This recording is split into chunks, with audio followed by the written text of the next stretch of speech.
Une immersion sur les traces du père de la haute couture, une plongée dans la culture amazigh et Paul Cézanne en majesté à Aix-en-Provence. Voici le programme de ce nouveau numéro de À l'affiche. Bienvenue à vous. La haute couture est-elle d'origine britannique ou française? La question divise, comme a pu le constater la chroniqueuse culture du canal anglophone de France 24, Eve Jackson. Elle a mené l'enquête à l'occasion de l'exposition dédiée à Charles Frederick Worth, surnommé le père de la haute couture, au Petit Palais, à Paris.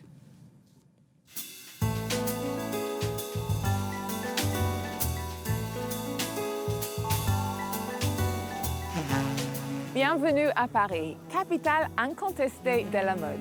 Mais préparez-vous pour un retournement de situation historique. La haute couture française a été inventée par un Anglais qui est arrivé fauché, sans emploi et sans parler un mot français.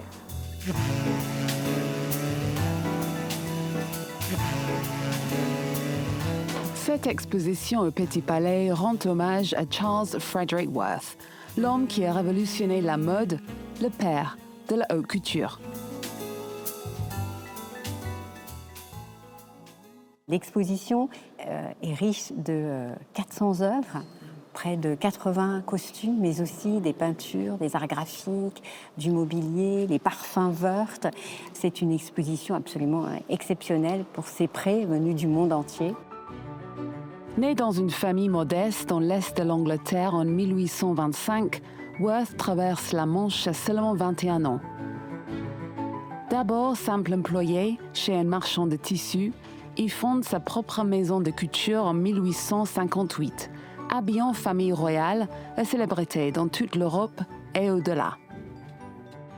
Charles Frederick Worth semble sortir tout droit d'un conte de fées. Qui était-il vraiment? Il est une source d'inspiration pour nous tous expatriés ici à Paris, c'est-à-dire un jeune Britannique qui arrive à Paris fraîchement diplômé. Il a passé près d'un an à apprendre le français, puis il s'est trouvé un emploi comme vendeur de textiles. C'est à ce moment-là qu'il rencontre une jeune apprentie comme lui et sa future épouse, Marie. Ensemble, ils ont inventé l'industrie que nous appelons aujourd'hui la haute couture. Dans votre livre, vous parlez beaucoup de sa femme Mary et du rôle qu'elle a joué dans le succès de son mari. Mary Worth a été la première mannequin de mode et elle a été également la première à défiler pour montrer aux clients à quoi ressemblaient les robes en mouvement, ce qui était tout à fait révolutionnaire.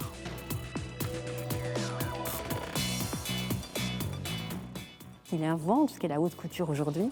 Il invente cette question du défilé avec le mannequin vivant. Il va aussi inventer la question des saisons, des saisonnalités, en créant des collections pour les différentes saisons. Et il va changer la procédure, c'est-à-dire que jusqu'alors, le couturier va chez sa cliente. Avec Worth, il a une très forte personnalité. Il se présente en star, en artiste. Les clients viennent chez lui. Et c'est lui qui va imposer son modèle, son idée qu'il se fait de la robe que devrait porter sa cliente. Il va aussi inventer non pas la griffe, mais une griffe comme une signature avec un très beau délié à la manière d'un peintre qui signe son tableau. Des tenues de quotidien aux monteux d'opéra, des robes d'intérieur aux robes de bal. Worth a transformé la silhouette de femme au XIXe siècle. Worth et le style Worth, c'est l'exubérance, le théâtre, c'est ces tenues bouffonnantes. Ce sont aussi des robes très contraignantes pour ces femmes de l'époque. Malgré ces contraintes, les créations de Worth étaient si prisées que les aristocrates du monde entier patientaient des mois pour obtenir un vêtement signé de sa main. On est dans une salle ici qui est dédiée aux grandes clientes de la maison Worth, grandes clientes américaines, anglaises, siciliennes. Et ici, peut-être la plus emblématique d'entre les clientes de Worth, c'est la comtesse Greffule, qui est considérée par Marcel Proust comme la plus belle femme de Paris. Il y a sans doute aussi un élément qui est important dans le fait que tout le monde entier vient à Paris se faire des robes par Worth, c'est que Worth parle anglais. Est-ce que la couture, c'est un peu anglaise alors, à votre avis? Non, la haute couture, elle n'est pas anglaise. Il y a une division qui se met en place au 19e siècle et qui est très importante, qui est que la capitale des tailleurs et la capitale en fait de ceux qui établissent la garde-robe masculine avec le plus d'inventivité est à Londres, mais la haute couture et la garde-robe féminine, c'est à Paris qu'elle s'impose.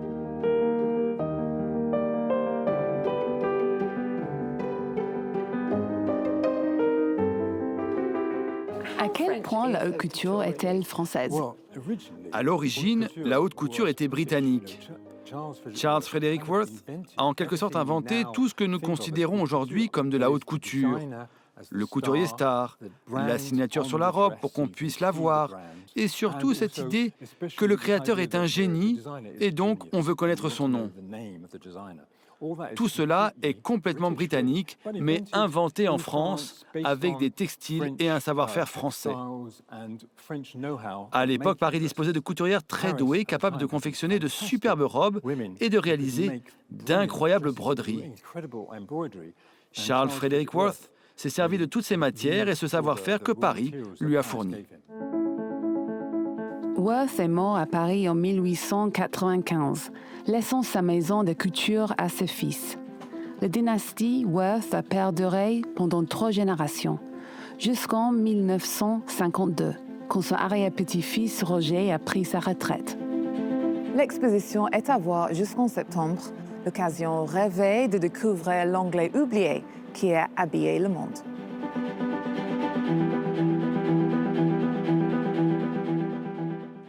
Direction Marseille à présent, le Mucem présente l'exposition Amazir, cycle, parure, motif, une plongée dans la culture et les savoir-faire de cette ethnie d'Afrique du Nord. Au total, près de 150 œuvres du 19e siècle à nos jours prennent place dans le musée du littoral marseillais.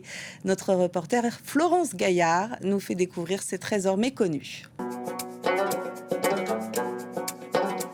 Une culture désignée à l'époque coloniale comme berbère ou barbare. Amazir signifie pourtant homme fier, libre, dans sa langue d'origine le tamazirt. Difficile de circonscrire ce peuple dispersé dans toute l'Afrique du Nord, dont les premières traces remontent au néolithique. On va remonter à partir de Grotte des Canaries, qui nous renvoie du coup véritablement ici, jusqu'à, vous le voyez, l'Égypte et tout en passant ici en Afrique, au Niger, au Mali. Et cette carte, elle a une particularité qui est d'être sans frontières. Parce que quand on parle de cette culture, on a cherché aussi à la faire comprendre dans cette richesse, au-delà des enjeux nationaux, pour essayer de la comprendre dans sa temporalité jusqu'à aujourd'hui. L'exposition met l'accent sur l'artisanat, avec des prêts de collection canariennes, marocaines et françaises. Parures, poteries et tissus sont ornés de motifs censés favoriser celle ou celui qui le porte, comme cette cape de berger dont l'œil rouge doit repousser les mauvais esprits, ou ces triangles omniprésents, synonymes de fertilité. On est face ici à 3 ceintures qui sont des ceintures de femmes en laine qui sont liées en fait au rite de passage, au mariage. Et donc ces ceintures, elles vont accompagner les mariés jusqu'à aussi l'accouchement. Et c'est important de comprendre à nouveau cette question du motif, ce triangle en relation avec la fertilité, avec le triangle pubien. Il y a véritablement ici une culture où la femme joue un rôle central et c'est elle-même d'ailleurs qui va, par des rituels aussi liés à la pluie, etc., être garante d'une bonne relation en fait à la nature. Longtemps, le travail minutieux de ces femmes a été perçu comme un folklore local et déprécié. Aujourd'hui, des artistes se réapproprient ces pratiques qualifiées par l'exposition de matrimoine. La main tatouée au henné devient ainsi tableau pour le Marocain Farid Belkaya. Des œuvres et des objets à contempler jusqu'au 2 novembre au Mucem. C'est un événement au musée Granet d'Aix-en-Provence, une nouvelle exposition dédiée à Paul Cézanne, dans la ville natale du peintre, là où il a passé une grande partie de sa vie. Elle proposera une centaine d'œuvres, peintures, dessins, aquarelles réalisées entre 1860 et 1899. Parmi les chefs-d'œuvre présentés figurent notamment les joueurs de cartes ou encore les 4 saisons. Certains tableaux ont beaucoup voyagé pour arriver dans le sud de la France. Écoutez. Beaucoup d'œuvres viennent des États-Unis, c'est normal. Les Américains ont eu la grande chance de l'entre-deux-guerres de s'intéresser plus particulièrement à Cézanne et d'acheter beaucoup d'œuvres de Cézanne. La Barnes Foundation, par exemple, qui n'a pas pu prêter pour des raisons de statut juridique, en fait, en a plus de 50. Donc c'est pour donner une certaine idée de la richesse justement des œuvres aux États-Unis. Mais nous avons aussi des œuvres qui vont venir du Japon. 5 œuvres venant du Japon. C'est aussi quelque chose d'exceptionnel parce que le Japon c'est loin, ça coûte cher aussi. Et donc évidemment on hésite souvent à faire venir les œuvres d'aussi loin. Mais on les a fait venir spécialement pour pouvoir avoir des chefs-d'œuvre qui nous manquaient, qui nous auraient manqué sinon dans cette exposition. Voilà, ne pas manquer, l'exposition ouvrira le 28 juin prochain. Et puis le Balloon Museum a fait son grand retour au Grand Palais avec l'expo d'art gonflable Euphoria. Imaginez-vous plonger dans des installations géantes, jouer avec des bulles d'art et explorer des labyrinthes moelleux pour devenir acteur de la création. Plus de 5000 m² d'imagination et de surprises signés par des artistes contemporains du monde entier. À découvrir à Paris jusqu'en septembre. On se quitte avec ces images. L'information continue sur France 24 et tous nos réseaux sociaux. Merci de votre attention. À très vite.